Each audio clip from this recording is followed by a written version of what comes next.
I'm Mamphela Ramphele. I'm a medical doctor by training and an anthropologist, and I'm a citizen activist from South Africa.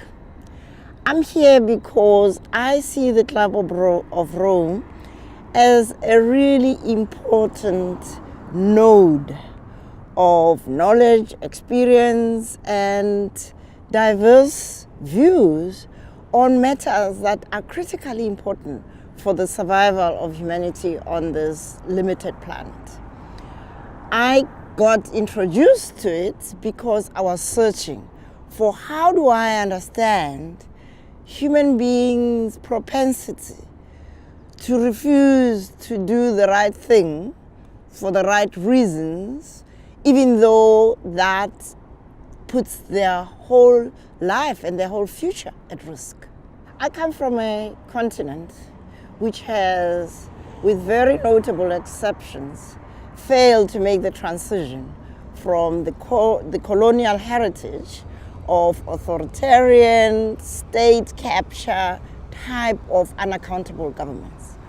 So yesterday's liberators have become today's state capturers and corrupt leaders who actually don't care about the future of the citizens who put their trust in them. What is distressing is how citizens continue to vote for such leaders despite the miserable destitute they find themselves in. Of course, there is an element of coercion, but by and large, human beings, and in my country, we fought against a very brutal regime. There's no reason why we cannot resist a corrupt regime that has betrayed our revolution. And that regime doesn't have the coercive powers that the last regime had. So what is it?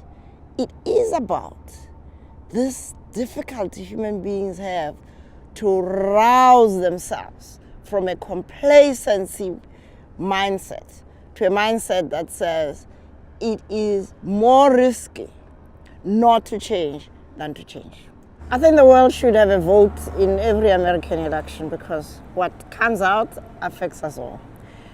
What is clear to me with the Trump victory in America is that a woman with all her capabilities is said to be unpopular. But a man who has lied, who hasn't even paid his taxes, who has insulted women, who has insulted Muslims, who has insulted Latin Americans, somehow is more popular, more likable than a woman. So it boils down to one thing. The world is not ready for strong leadership from women. And that's what Hillary has suffered yesterday. Because if you say it's because people don't trust the Clintons, why did they trust Bill and not Hillary? It's really very deep. And we've got to acknowledge that the issue of gender, and women happen to be the majority in the world, they are being subjugated to this alpha male ego masculinity approach to life. And the world will suffer for it. And I just feel sad that Americans, with all the knowledge they have made the choice they've made. Unfortunately, I can't say to them, they have made their bed, they must now lie in it.